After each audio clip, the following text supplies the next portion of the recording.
Hello, hi மக்களே. இன்னைக்கு நான் ஒரு விஷயம் சொல்லப் போறேன். இந்த வேர்ல்ட்ல பெரிய பிராண்டுன்னு சொல்லக்கூடிய பிராண்ட் எல்லாமே ஒரு காலத்துல பயங்கரமா அடி வாங்குன பிராண்டுங்க தான்.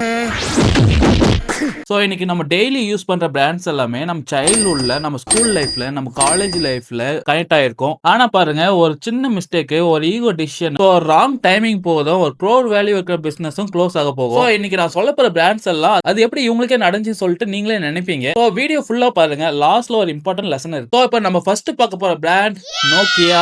நோக்கியா கிங்கா இருந்தவன் எப்படி ஜூரோ ஆனான்னு சொல்லிட்டு பார்க்கலாமா? காலகட்டத்துல மொபைல் சொன்னாவே நோக்கியா தான். என்னடா இது வசனமே புரியல. ஸ்கூல்ல பாக்கெட்ல இருந்த மாசு, பஸ்ல இருந்த மாசு, ஆனா கிளாஸ் டீச்சர் பார்த்தா மட்டும் க்ளோஸ். அதோட குவாலிட்டி பாத்தீங்கன்னா பயங்கர குவாலிட்டியா இருக்கும். போன் கீழே விழுந்தா கூட போன் சேஃபா இருக்கும். ஃப்ளோர் தான் டேமேஜ் ஆயிருக்கும். ஆனா ப்ராப்ளம் உங்களுக்கு எங்க தெரியுமா? ஆண்ட்ராய்டு வரும்போது, ஆப்பிள் வரும்போது இவங்க சொன்ன ஒரே பதில் என்ன தெரியுமா? அங்க ஆல்ரெடி பெஸ்ட். மக்கள் எல்லாமே நம்மளோட போன் தான் வாங்குவாங்கன்னு சொல்லிட்டு ஓவர் கான்பிடென்ட்டா இருந்தாங்க. மார்க்கெட் சேஞ்ச் ஆகுது, டெக்னாலஜி சேஞ்ச் ஆகுது, ஆனா இவங்க மட்டும் சேஞ்ச் ஆகவே ஆகல. அதோட ரிசல்ட் என்னன்னா, டச் போன் ட்ரெண்ட் மிஸ், ஆப்போட எக்கோ சிஸ்டம் மிஸ். மக்கள் எல்லாமே ஆண்ட்ராய்டு பக்கம் மூவ் ஆக ஆரம்பிச்சிட்டாங்க. ஒரு காலத்துல கிங்கா இருந்தவங்க கொஞ்ச நாள்லயே சைடு ரோலுக்கு மூவ் ஆக ஆரம்பிச்சிட்டாங்க. என்னன்னா, சேஞ்ச் அக்செப்ட் பண்ணலனா மார்க்கெட் உங்களை அக்செப்ட் பண்ணாது. அடுத்து நம்ம பார்க்கக்கூடிய பிராண்ட் மேகி.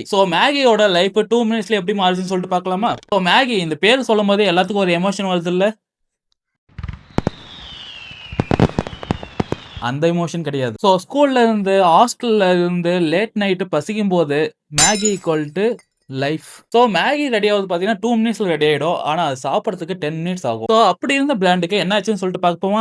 மேகி பத்தி லீக் கான்ட்ரோவர்சி, அதாவது மக்களிடையே நெகட்டிவ் கான்ட்ரோவர்சி வந்து பரவ ஆரம்பிச்சிச்சு. கவர்மெண்ட்டும் பேன் பண்ணிட்டாங்க கொஞ்ச நாள்ல.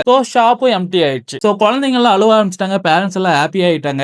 எல்லாருமே நல்லா தான் இருக்கு பேன் பண்ணது அப்படின்னு சொல்லிட்டு நினைக்க ஆரம்பிச்சிட்டாங்க. கொஞ்ச நாள்ல எல்லாருமே நினைச்சாங்க மேகி க்ளோஸ் ஆயிடுச்சு அவ்வளவுதான் அப்படின்னு சொல்லிட்டு. கொஞ்சம் ருக்கோ கம்பெனி சைட்ல இருந்து அவங்க அப்பாலஜி கேட்க ஆரம்பிச்சிட்டாங்க. எல்லா டெஸ்டும் அவங்க கிளியர் பண்ணிட்டாங்க. டெஸ்ட் கிளியர் பண்ணதுனால மக்களிடையே ட்ரஸ்ட் வந்து ரீபில்ட் ஆயிடுச்சு. அவங்களும் ஸ்லோவா கம்பேக் கொடுக்க ஆரம்பிச்சிட்டாங்க. ட்ரஸ்ட் வந்து ஒன்ஸ் பிரேக் ஆச்சுன்னா அது ரீபில்ட் பண்றது ரொம்ப கஷ்டங்க. ஆனா இவங்க ரொம்ப ஆனஸ்டா இருந்ததுனால அந்த ட்ரஸ்ட்டை ரீபில்ட் பண்ணாங்க.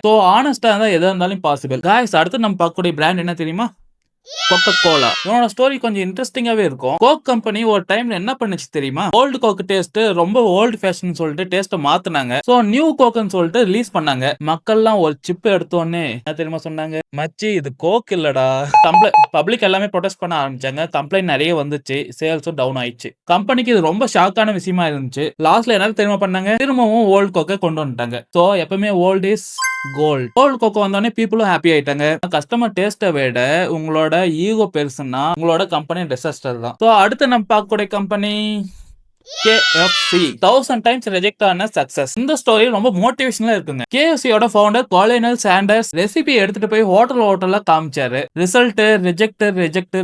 1000க்கும் மேற்பட்ட ஆளுங்க வந்து அதை ரிஜெக்ட் பண்ணாங்க. அவருக்கு ஏஜ் 60+ தான் அவருக்கு சக்சஸே ஸ்டார்ட் ஆக ஆரம்பிச்சிச்சு. இன்னைக்கு வேர்ல்ட் ஃபுல்லாவே KFC தான். லேட் ஸ்டார்ட் ஒண்ணுமே பிரச்சனை இல்ல, லேட் கிவ் அப் தான் இங்க பிரச்சனை. சரி, நம்ம அடுத்தது ஒரு இன்ட்ரெஸ்டிங்கான பிராண்ட் ஃபைட் பத்தி பாப்போமா? Pepsi vs Coca Cola. மக்களே, இந்த ரெண்டு பிராண்ட் பாத்தீங்கன்னா இன்டைரக்டா நிறைய டைம் சண்டை போட்டிருக்காங்க. பெப்சி வந்து பாத்தீங்கன்னா கோகோ கோலாக்கு சேலஞ்ச் பண்ற மாதிரி இன்டைரக்டா நிறைய ஆட்ஸ் போட்டிருக்காங்க. அவங்களும் சலைச்சவங்கள நிறைய கவுண்டர் அட்டாக்கும் கொடுத்திருக்காங்க. இதுல இந்த காம்படிஷன்னா ஃபைட் இல்ல, அது வந்து ஒரு கிரியேட்டிவ் பூஸ்ட். கஸ்டமருக்கும் பெனிஃபிட், பிராண்டுக்கும் சர்வைவல். இதுல இருந்து என்ன கன்க்ளூஷன் எடுத்துக்கிறீங்கன்னா, எவ்வளவு பெரிய பிராண்டா இருந்தாலும், அதுக்கு எவ்வளவு பெரிய ஹிஸ்டரியா இருந்தாலும், அவங்க கிட்ட எவ்வளவு காசு இருந்தாலும், கஸ்டமரோட ஃபீட்பேக்கை இக்னோர் பண்ணா அவங்கள மார்க்கெட்ல இருந்து அவுட் பண்ணிடுவாங்க. உங்களுக்கு ஒரு ஸ்மால் பிசினஸ் ஸ்டார்ட் பண்ணலாம்னு நினைக்கிறீங்கன்னா, ஸ்டார்ட் அப் ஐடியா இருக்குன்னா, யூடியூப் சேனல் ஆரம்பிக்கலாம்னு நினைக்கிறீங்கன்னா, அடாப்ட் பண்ணு, லேர்ன் பண்ணு, ஈகோவை கம்மி பண்ணு. பிராண்ட் பெருசு இல்ல, இங்க டிசிஷன் கரெக்டா இருக்கணும்.